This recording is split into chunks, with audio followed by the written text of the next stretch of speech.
Hi there, Tom Franklin here, former news journalist, now doing soccer journalism on YouTube. In the interest of fair and balance, I'm going to be wearing the apparel of both clubs I'm going to be talking about in this video. I'm wearing a Crewe Alexandra shirt, and I'm wearing a beanie of Doncaster Rovers, so that way there is no sorts of implication as to which team I am biased for. Just ignore that. Ignore that. It's not. Don't see it.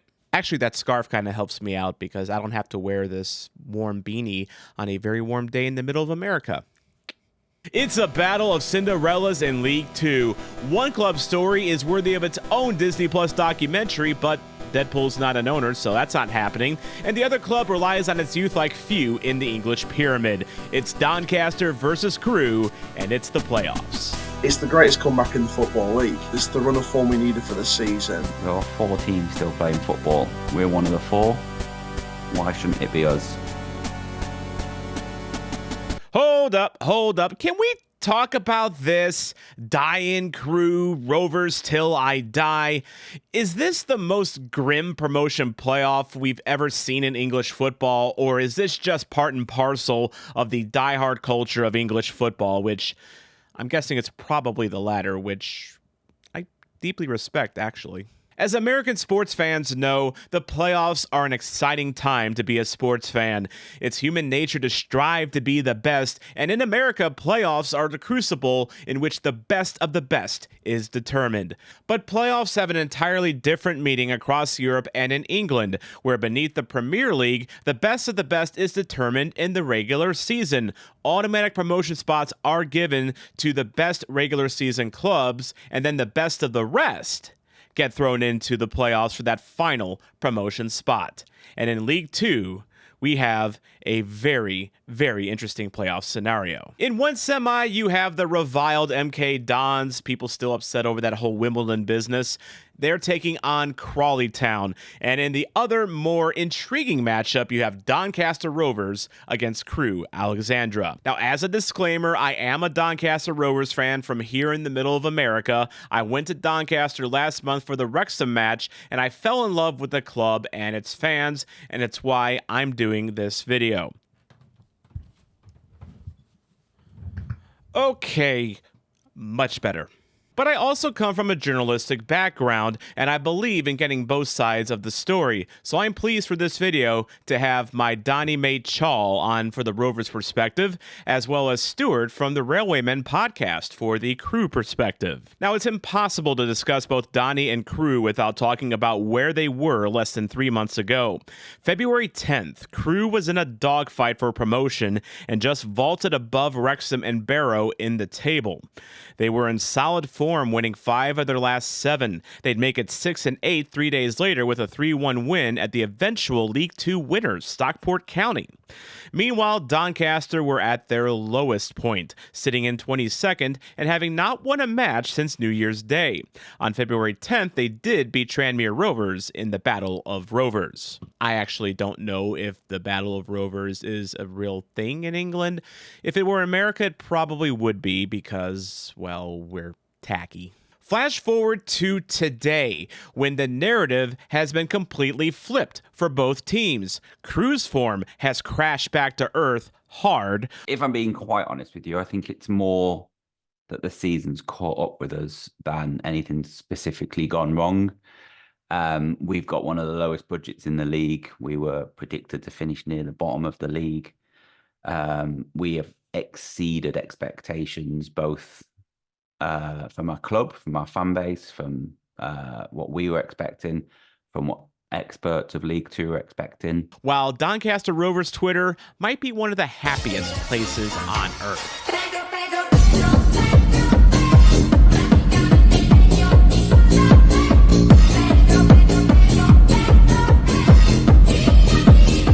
Yeah, it's actually mesmerising. It's a once in a lifetime. It's never going to happen again. Maybe in my lifetime, but it's one of those moments where if you're not there to see it, and you can, because you're there, no one can take it away from you. Before drawing at Gillingham on the final match day, Donny had rattled off 10 wins in a row, one of the most prolific stretches of football in the entire English Football League this past season.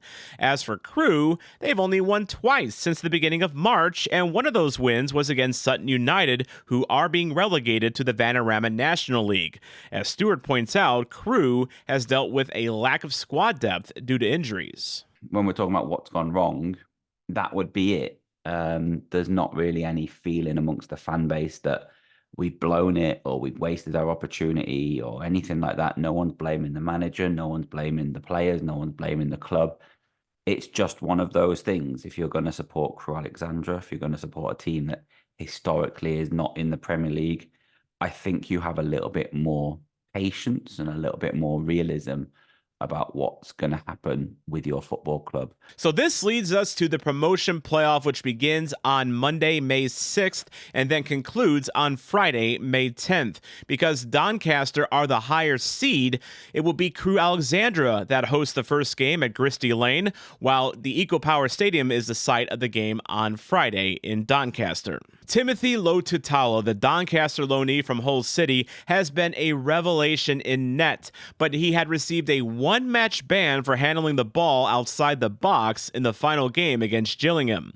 In a move that not many in Doncaster were expecting, and certainly not in Crewe, that suspension was overturned by the FA this week, a decision that has left Crewe fans like Stuart befuddled. To be honest with you, the decision is ludicrous. I'm not really sure what the EFL justification was for overturning that decision. He's got his hand in the air, as outstretched as it possibly can be, stopping the ball. If that's not deliberate handball that's stopping a goal-scoring opportunity, then I'd love to know what the EFL classes as denying a goal-scoring opportunity with deliberate handball, because that was it. But in that game against Gillingham, Doncaster Rovers had their 10-game win streak snapped with a 2-2 draw that many felt Doncaster could have won. So is there a concern about confidence going into this series? I don't think there's any concern about the confidence taking a hit, 'cause at the end of the day, Gillingham were a physical side. They held us at bay. They stopped us from scoring. They made the pitch narrower in the second half. So we weren't really allowing ourselves to give us that freedom of service. But I don't think the confidence will be 100% here. I think there'll be a little kind of a knock on a draw, but we still made the playoffs. So for me, I think that's the confidence we needed. And while we're on the subject of confidence, what are the vibes around each club right now? I think we start as second favourites in our tie against Doncaster. I think it depends quite a lot on how the home game goes for us on Monday. I think we've caught Crewe at the best time. I think that Crewe, on the one hand, will be vulnerable, very, very vulnerable, and they're coming into this playoffs not the favourites. But then, on the other hand, a wounded animal can sometimes heal very quickly and pounce like a predator. I think we are getting back to where we should be in terms of players in the squad, hopefully, and also the ability to play the football the way that we want to play it, which is attacking football, creating chances, dominating the ball, and scoring nice goals. And I think Crewe could still have some players in there. Lee Bell's a fantastic manager. He's done really well this season overall. He's got Crewe into them playoffs. He's built that side back up. He hasn't got a lot of experience either, so fair play to him. But while recent track record tells one story, the reason we're football fans is because of the story that is told on the pitch. So what do Chal and Stuart think their clubs need to do to book their ticket to Wembley? Anyone who watches anything to do with lower league English football will know for the past 30 years that Crewe Alexandra play passing possession football the way that football was intended to be played.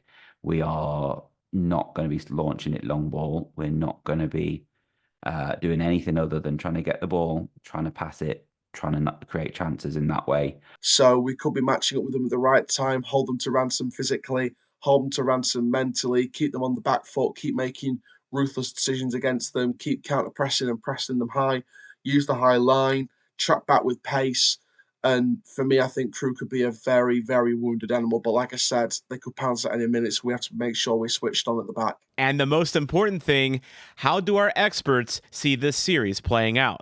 My personal prediction is I'm going to go with a 1-1 draw away from home. I know some people might be shocked at that prediction, but I still think Crewe have got some dangerous players in there that can't be discounted.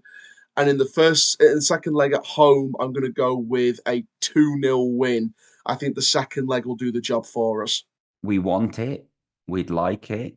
I think it's possibly a season too early. We are massively overachieving this season. We have got to where we are when no one gave us a chance. I'm not confident that we'll go past Doncaster. They're on a tremendous run, but football is football, and we have a chance. And that is what I think we're all clinging on to as Crewe fans. Thank you to Chal and Stuart from the Railwaymen podcast. If you want to check out their content, we have links in the description below. With Lo-Tutala available for both legs, I am predicting Doncaster Rovers do book their ticket to Wembley with a 3-1 aggregate win. And that really is crazy for me to say even as recently as a month ago, but I think it's going to happen. And I do think that Doncaster will end up facing MK Dons at Wembley in the Battle of Dons. Yeah, I'm really tacky. I'm so sorry about that. Just cancel me. Just get it over with. You stupid American wanker! You're so tacky, man! But if Doncaster Rovers do face MK Dons in the final, it would bring up an interesting scenario because, as I mentioned earlier, MK Dons aren't the most popular club in England, whereas the Doncaster Rovers are having a bit of a Cinderella run. They could have the entirety of England outside of Milton Keynes backing them. But what do you think about this matchup? Are you a Donny or are you a Crewe fan? Drop a comment below and let me know how you think this series will go. I love chatting with my fellow watchers, and I would love to talk about this match with you a little bit more in the comments section below. And be sure to like and subscribe for more content like this. I am going to be covering the lower leagues a little bit more going forward. I hope to have a preview of Doncaster Rovers at Wembley, but again, they have to deal with Crewe Alexandra first, and that is no certainty that they'll advance even over Crewe. I'm your soccer zombie.